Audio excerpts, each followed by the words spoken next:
I'm divorcing you, and I've already sold our beach house to start over with my trainer, she laughed through the phone. I kept my voice steady, replying, I understand. My name is George Whitaker. At 52, I'd spent 23 years as a commercial property negotiator based out of Jacksonville, Florida. I specialized in finding overlooked value in contracts others had rushed to sign. My career thrived on patience, precision, and an eye for details that others missed. Unfortunately, I hadn't applied the same scrutiny to my marriage until it was almost too late. The call came on a Thursday morning. I was in Brussels finalizing a warehouse acquisition for an American shipping company. 4 days into my trip, 6,000 miles from home, and Vanessa decided this was the perfect time to end our 15-year marriage. Kyle and I need a fresh start, she continued, her voice laced with a confidence I recognized from countless divorce stories I'd heard from colleagues. The beach house sold for a nice price. I've already signed the papers. Kyle Bennett, her personal trainer for the past 18 months, a 35-year-old who drove a car he couldn't afford and asked me once, without any shame, how much my watch cost. I didn't slam the hotel desk, didn't raise my voice, just calmly asked, when did you close the sale? Yesterday, she said, sounding almost disappointed by my composure. Buyer's moving in next week. I figured you wouldn't mind staying at the Marriott when you get back since you're always on the road anyway. After we hung up, I sat at the hotel desk for nearly an hour, staring at the Brussels skyline. Then I pulled out my laptop, opened my email, and wrote to 2 people. Monica Harrison, my title agent for the past decade, and Brian Eldridge, my attorney since before I'd even met Vanessa. The subject line read, Urgent, Fraudulent Property Sale Attempt. Outside my window, rain began to fall on the Belgian streets. I watched business people hurry for cover, opening umbrellas, rushing into cafes. 15 years together, and Vanessa didn't know me at all. She thought I was predictable, passive, that I'd roll over and accept whatever she decided. But there was one critical detail she'd overlooked. You don't spend decades in property negotiation without learning how to protect your assets. And you don't leave your livelihood to chance, especially when your instincts have been quietly warning you for months that something wasn't right at home. I met Vanessa Sanders 16 years ago at a real estate conference in Orlando. She was working for a luxury property management company, all sharp suits and sharper ambition. I was impressed by her confidence, her quick mind. Within a year, we were married at the courthouse with just her sister and my brother as witnesses. We bought the beach house in Amelia Island 3 years later. 4 bedrooms, 3 bathrooms, a wraparound deck with unobstructed ocean views. It cost $1.2 million, almost my entire savings plus a sizable mortgage. I'd spend weekends repairing the weathered siding, upgrading the kitchen, and replacing the rotted deck boards while Vanessa decorated and hosted friends. This is our forever place, she'd said, raising her wine glass on our first night there. I'd believed her. For a decade, we made it work. She quit property management to start her own interior design business, which gave her the flexibility to join me on international trips when the opportunity arose. I'd extended my business days to include weekend getaways in Paris, Barcelona, Tokyo. We'd been good together, or so I thought. The first crack appeared about 2 years ago. Small things. She stopped asking about my work, started declining invitations to join me abroad. Her texts grew shorter, more perfunctory. Have a good meeting. Safe travels. No more, I miss you, or can't wait until you're home. Then came the gym membership. 5 days a week she'd train with Kyle, a former college athlete turned personal trainer. At first I was supportive, encouraged her newfound focus on fitness, but then came the unexplained expenses on our credit card. Dinners I wasn't part of. Weekend spa retreats with friends I'd never met. I didn't confront her. Didn't place tracking apps on her phone or hire investigators like some of my divorced colleagues had done. I simply observed, made mental notes, and quietly began preparing for what increasingly felt inevitable. 11 months ago, I transferred the beach house into a living trust. The paperwork was buried among refinancing documents for our investment property in Tampa. Vanessa had signed everything without reading, too busy texting on her phone while my attorney waited patiently. This protects us both, I'd told her. It wasn't entirely a lie. The structure would indeed protect the property, just not in the way she assumed. I never mentioned it again. just watched as she grew more distant, more attached to her phone, more dismissive of our shared future. After emailing my attorney from Brussels, I closed my laptop and pulled the property deed from my briefcase. I always traveled with it, a habit from early in my career when a client tried to back out of a deal, claiming paperwork discrepancies. The deed clearly showed the Amelia Island property was held in the George Whitaker Living Trust, with me as the sole trustee. Vanessa had absolutely no legal right to sell it. The irony wasn't lost on me. In our early years, she'd teased me about my paperwork obsession and tendency to read every contract word for word. "Life's too short for fine print, George," she'd say with a laugh. But fine print had been the foundation of my career, and now, apparently, the salvation of my home. I called Brian while walking through Grand Place, Brussels' historic Central Square. "She can't sell what she doesn't own," he confirmed after I explained the situation. "Any sale she initiated is fraudulent. The buyers have no legal claim." "And Vanessa? Attempting to sell property she doesn't own? That's fraud. Criminal charges are possible, though I assume that's not your preferred outcome." It wasn't. Despite everything, I didn't want Vanessa in legal jeopardy.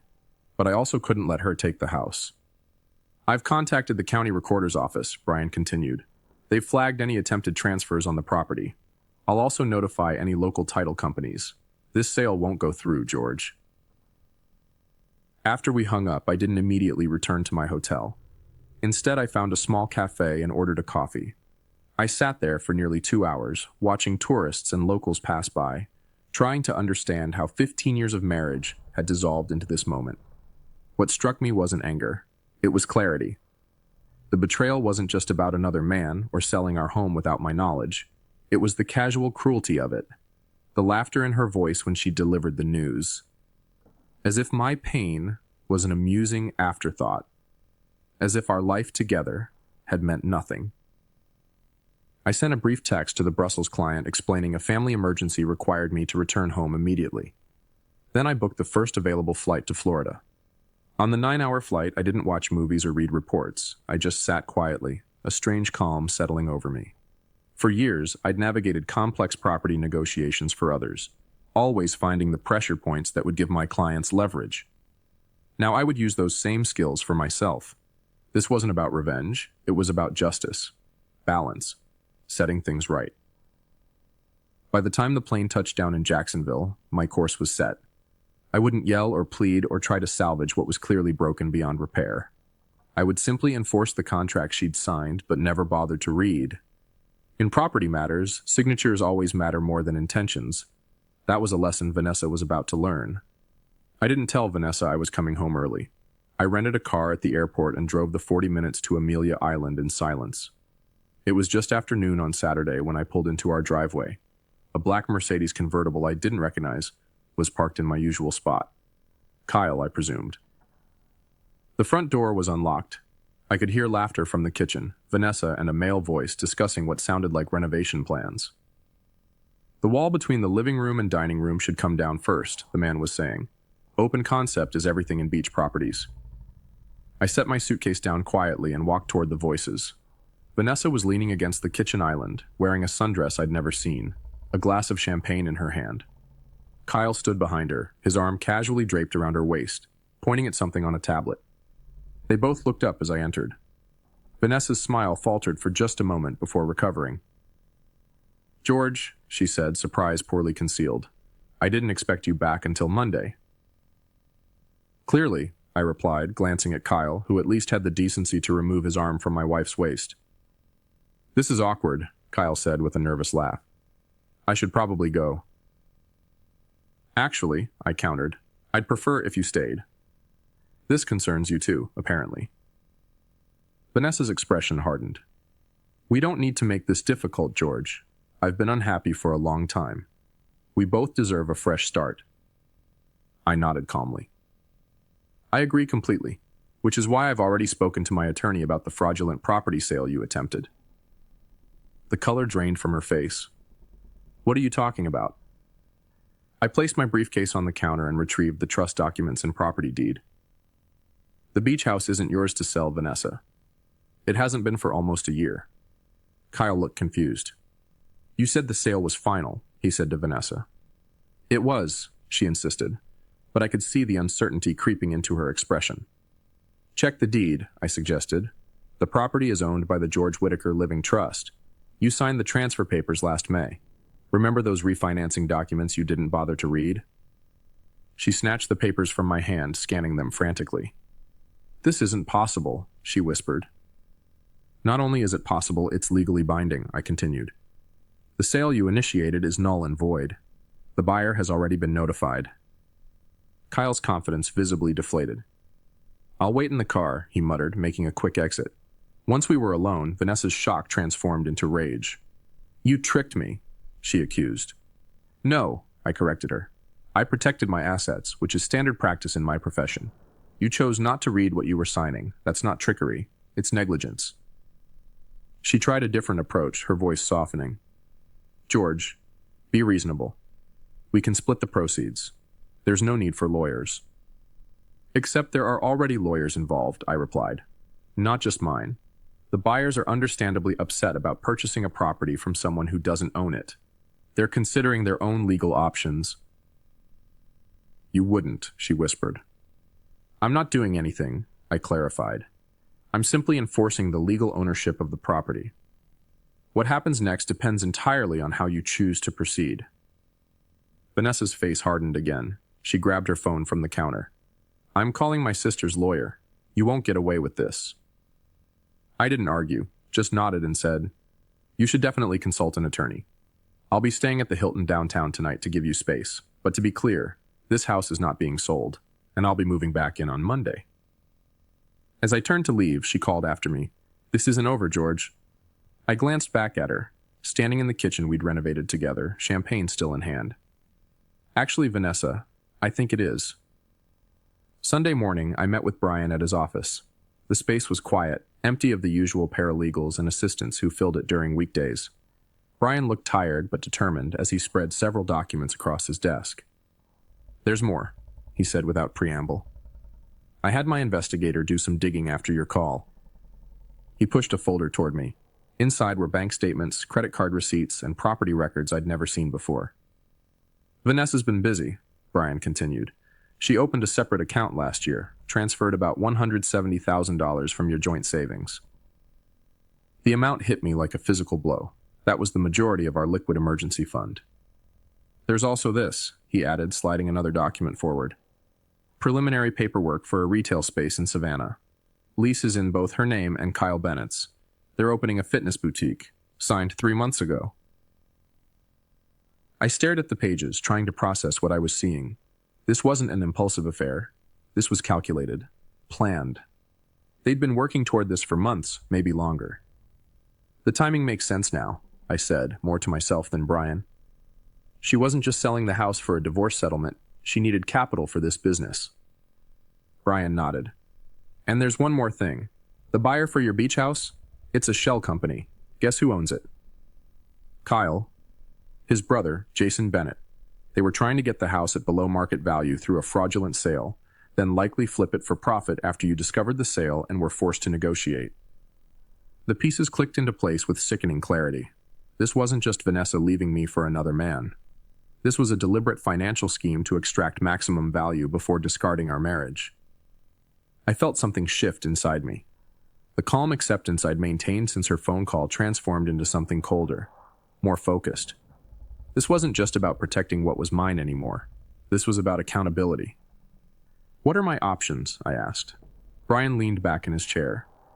Legally, you're in a strong position. The trust protects the house. We can freeze the joint accounts to prevent further transfers. As for the money she's already taken. He paused. That's trickier. Florida's an equitable distribution state. She could argue it was her share of marital assets. And the fraudulent sale attempt? That's where we have leverage. It's criminal fraud, potentially grand theft depending on how a prosecutor views it. But I'm guessing you don't want to see your wife in jail. He was right. Despite everything, I didn't want that. But I also wouldn't be played for a fool. Here's what I propose, Brian continued, pulling out another document.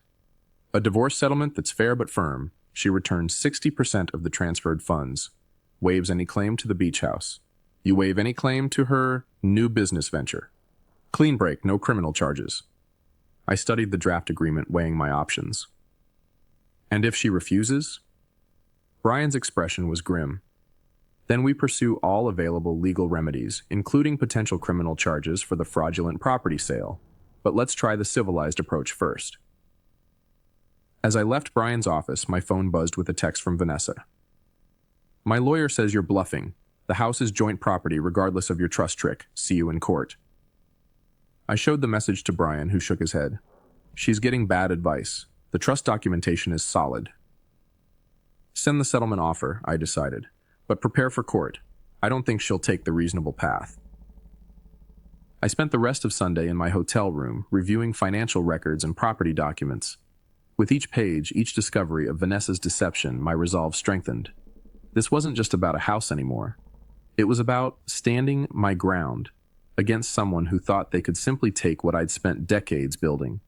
Monday morning, I checked out of the hotel and drove to the county courthouse.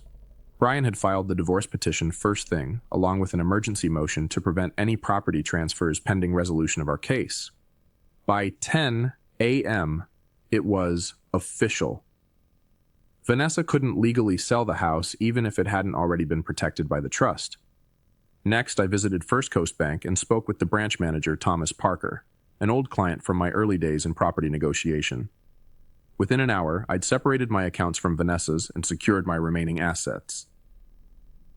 Anything else I can help with, George? Thomas asked as we finished the paperwork. Just one thing, I replied. Can you tell me when the next automatic payment to Elite Fitness is scheduled? He checked the system. There's a recurring payment of $300 set for tomorrow. It's been charging monthly for about a year and a half.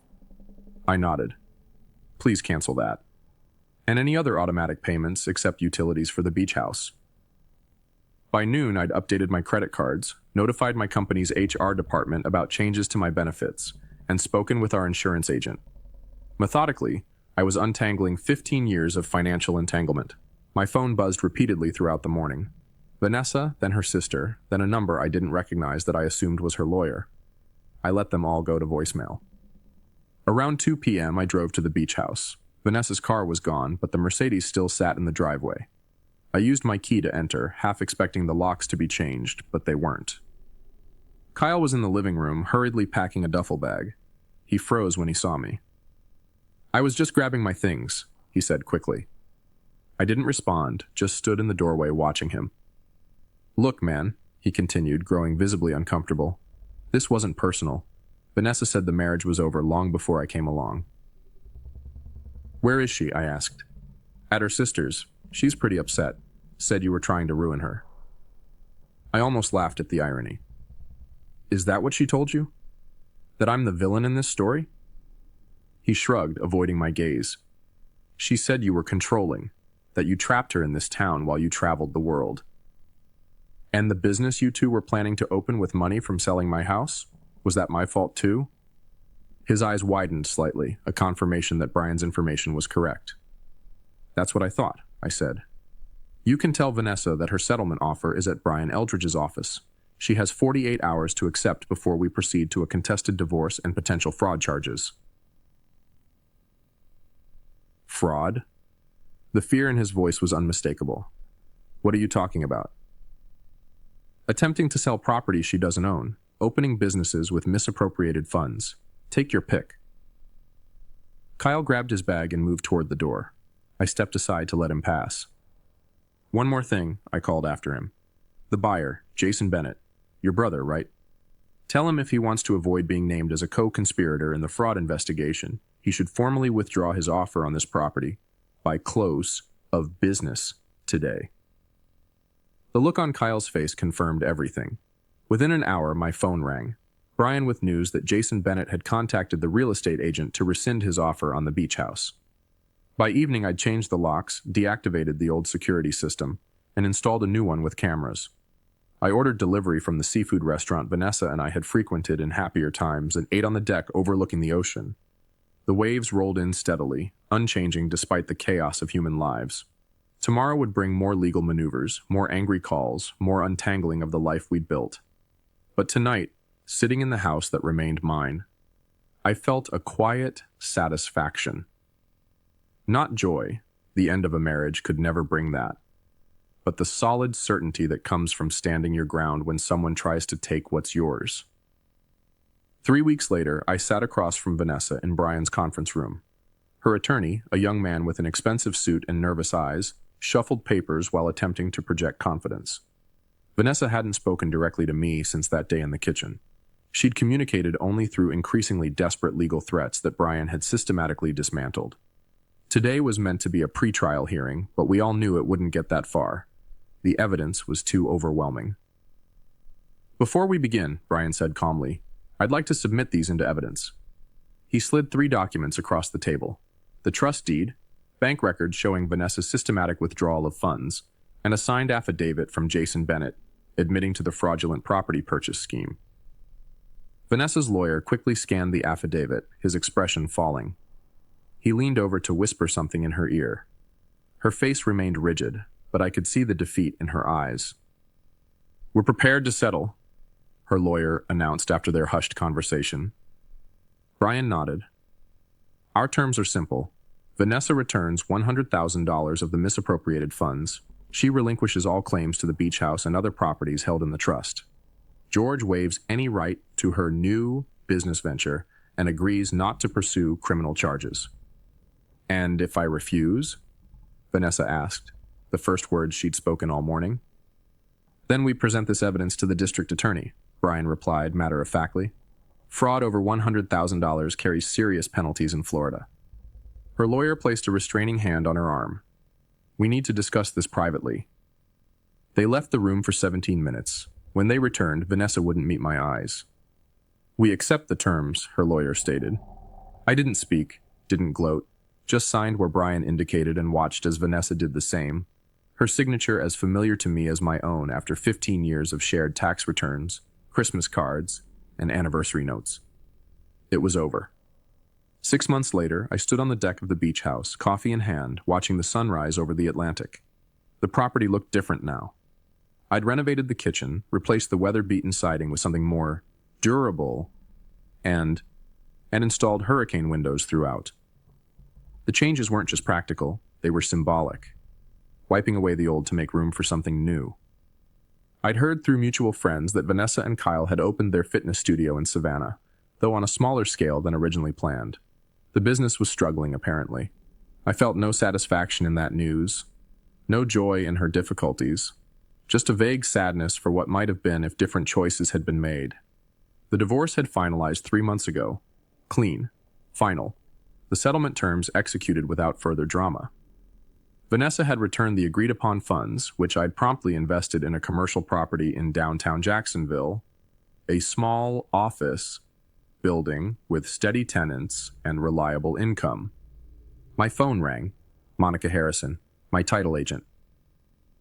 "Just checking in," she said when I answered. "How's the beach house?" "Getting better every day," I replied, watching a pair of pelicans glide over the waves. "Thanks again for your help with the trust setup." "That's what friends are for," she said. "Actually, I'm calling because I found another investment property that might interest you. Similar structure to what we did with the beach house, but commercial.